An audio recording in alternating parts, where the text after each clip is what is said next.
My phone buzzed late on a Tuesday night, and I almost didn't look at it. I was buried in emails, sipping lukewarm coffee, ready to call it a day. But when I saw her name light up the screen, I smiled until I read the message. I think maybe we need to break up.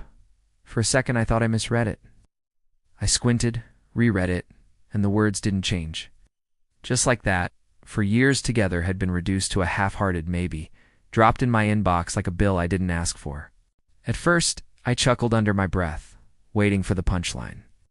She was sarcastic by nature, always tossing dramatic comments into conversations. But the longer I stared at the message, the more something inside me shifted. Instead of panic or pain, there was clarity, a surprising, steady calm. My thumbs moved before my brain could second guess. I agree. Your stuff will be on your porch in an hour. The moment I hit send, the typing bubbles appeared. They blinked on and off like a warning light. Then her reply popped up, messy and rushed. Wait, I was joking. Don't do that. Please. My chest didn't ache. My hands didn't shake. I wasn't angry. I was done. It was as if her careless sentence finally gave me permission to stop carrying a relationship that had been dragging me down for months. I got up and pulled the empty boxes from my closet. My movements were methodical, almost surgical.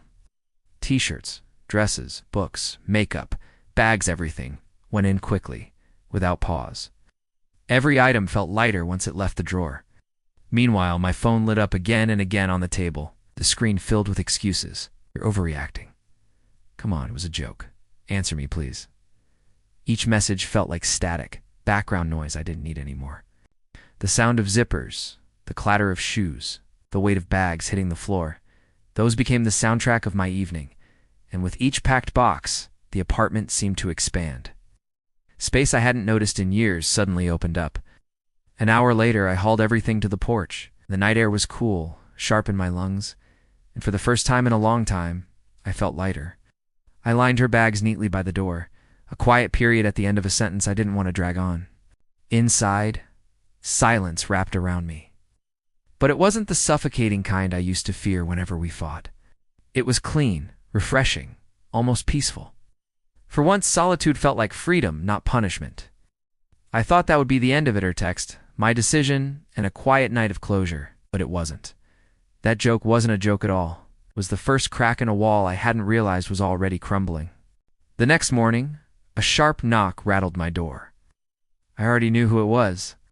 Through the peephole, I saw her hair unbrushed, eyes puffy, wearing one of my hoodies she must have pulled from the laundry basket. When I opened the door, she didn't waste time. You overreacted, she whispered, voice raw, like I was the one who crossed a line. She brushed past me before I could respond, standing in the middle of my apartment like she still lived there. I didn't overreact, I said firmly, keeping my distance. You said break up. I took you seriously. That's not on me. My tone was steady, almost too calm. I think it startled her more than if I'd yelled. She laughed nervously, shifting her weight from foot to foot. It was sarcasm. You know me? I joke like that all the time. You're making this bigger than it is.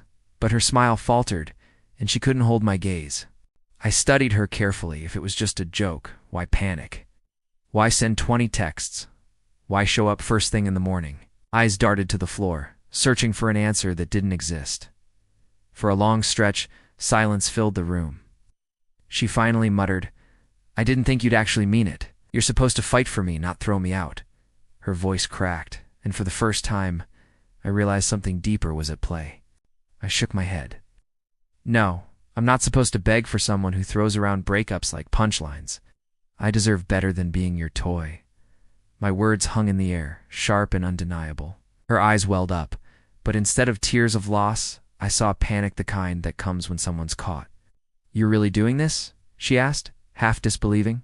I folded my arms steady as stone. I already did. She dropped onto the couch, running her hands through her hair. You don't get it. I didn't mean it like that. I needed to see if you cared enough to react. The confession stung more than the text itself. What test? She'd been dangling my love like bait, waiting to see if I'd flinch. And now that I hadn't, she didn't know what to do. That's manipulation, I said flatly. You don't test people you love. You trust them. Her silence was louder than any apology she could have offered. She looked small, cornered, unsure of herself. For once the power dynamic had shifted, and she felt it. I walked to the door and opened it wide. "You should go." She stood slowly, searching my face for any crack of weakness. When she didn't find it, she stepped outside. Her voice broke as she said, "You'll regret this." I closed the door behind her without a word. My hands trembled afterward, not from fear but from relief. I thought the storm had passed. But deep down I knew this wasn't over, not yet. 2 days passed in silence. No texts, no knocks, no calls. At first it felt like a weight had lifted, but the quiet soon turned heavy. I kept glancing at my phone, half expecting it to light up with her name. Then, just when I convinced myself she was gone for good, I got a message not from her, but from a mutual friend. "Hey, I heard you guys split. She's been saying you freaked out over nothing. What happened?" I felt my blood run hot. Not only was she twisting the story, she was painting me as the unstable one. I replied simply. She texted me she wanted to break up. I took her seriously, that's all. No need to dress it up. That night, though, the storm hit. My phone buzzed at 11:43 p.m. Her name lit the screen again, this time followed by a paragraph. She said she missed me, that she couldn't sleep, that she only pushed me because she felt like I'd been distant. I almost laughed at the irony.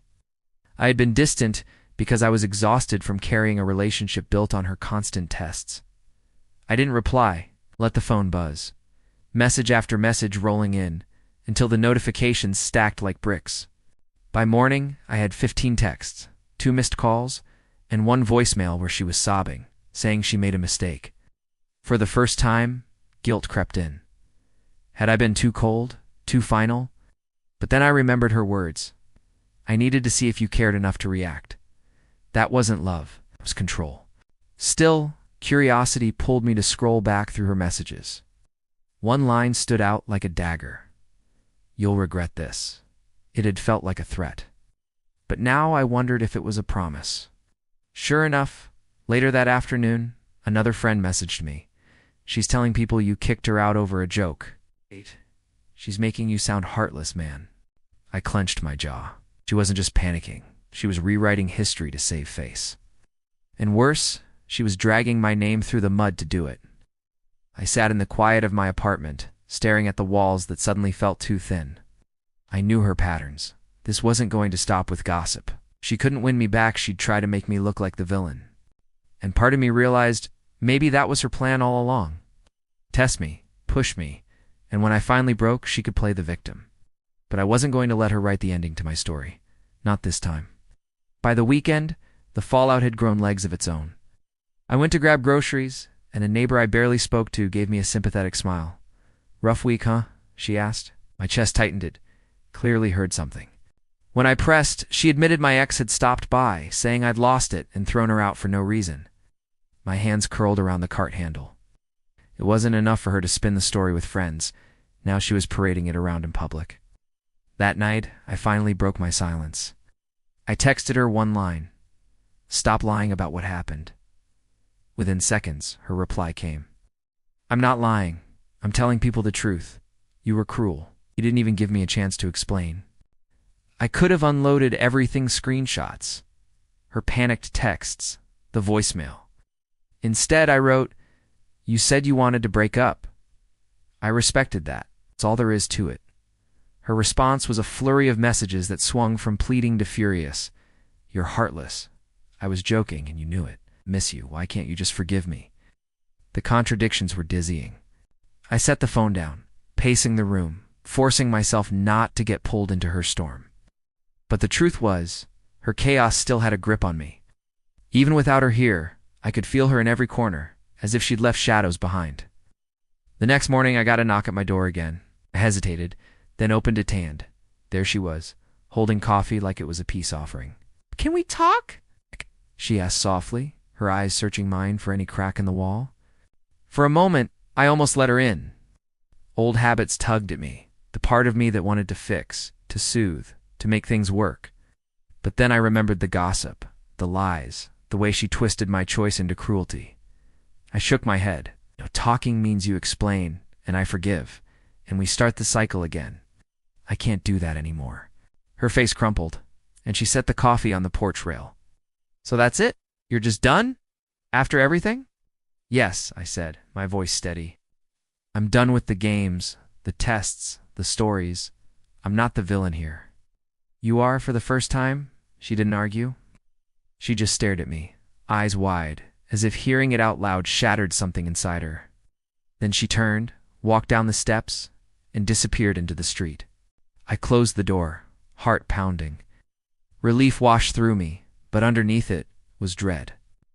Because with her silence, I knew this wasn't over. Not with someone like her. A week later, I thought I'd finally shaken her shadow. The gossip slowed, my phone stayed quiet, and the air in my apartment felt lighter. For the first time in months, I cooked dinner in peace, music humming in the background. But peace doesn't last long with someone like her. Out of nowhere, I got an email subject line. We need to talk. My stomach sank before I even opened it. Inside was a long, rambling message about how she'd been reflecting, how she missed our routines, how nobody else understood her the way I did. At the end, she slipped in a threat wrapped in sweetness. If you won't meet with me, maybe I'll have to make people see the real side of you. That single sentence told me everything. I wasn't dealing with heartbreak. I was dealing with control. I didn't reply. Instead, I started documenting. The screenshots of her texts, her voicemail, even the email. If she wanted to rewrite the narrative, I'd keep the receipts. I wasn't going to be defenseless. Days passed, and then another curveball hit. A buddy from work pulled me aside. Man, she reached out to me on Instagram, he said cautiously. She was asking about you. It's personal stuff. My jaw clenched. She wasn't just talking. She was fishing, trying to infiltrate my life through anyone she could reach. That paranoia she stirred wasn't easy to shake. I felt eyes on me everywhere I went. That night, I sat in the quiet, staring at my ceiling, wrestling with myself. Was I handling this the right way? Should I block her, cut every single thread? Or would that just push her to escalate even more? Eventually, I made a choice. I drafted one final message, clear and cold. Stop contacting me. Stop spreading lies. If this continues, I'll involve the police. This is harassment. I stared at it for 5 minutes before pressing send. My finger hovered like I was launching a missile. When it finally whooshed away, I felt both terrified and free. Her reply came an hour later. One line, chilling in its simplicity.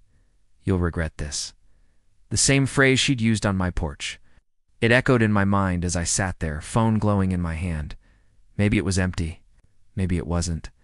But either way, I knew the truth. Walking away wasn't just about breaking up anymore. It was about protecting myself from someone who didn't know when to stop. After I sent that warning, things got quiet. Too quiet. Days passed without a word from her, and I told myself, maybe, just maybe, she finally realized I wasn't playing anymore. But deep down, I stayed on edge, waiting for the other shoe to drop. It finally did. 2 weeks later, a coworker slid his phone across the break room table. On the screen was her social media post, a long caption about how I had abandoned her, how I was cold and cruel, complete with a photo of the bags I'd left on the porch. I stared at the screen, pulse pounding. She'd taken her performance public. My name wasn't tagged, but everyone close enough to know us would connect the dots. It was her last attempt to control the story. Instead of rage, I felt something unexpected: relief. Let her post. Let her spin it. The people who mattered had seen my screenshots, heard my side, and knew the truth. The ones who chose to believe her, they weren't in my corner anyway.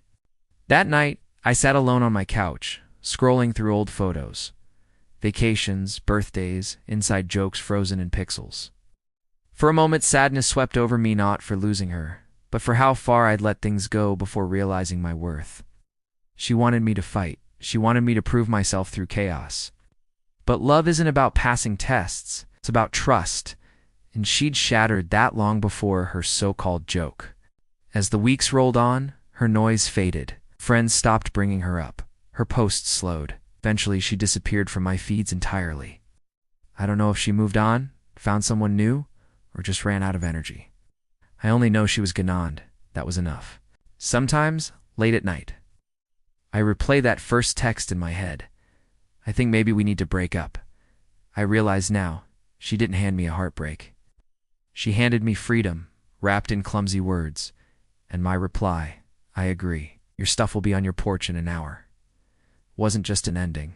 It was the first time I chose myself without hesitation. People say closure comes from talking it out, finding answers, tying things neatly with a bow. But for me, closure came in silence bags on a porch, a door closing, a decision that stuck. Do I regret it? Not for a second. Because when she said, wait, I was joking, I finally saw the truth. Might have been laughing, but I wasn't. If you've made it this far, go ahead and hit the like button, subscribe, and share your thoughts in the comments.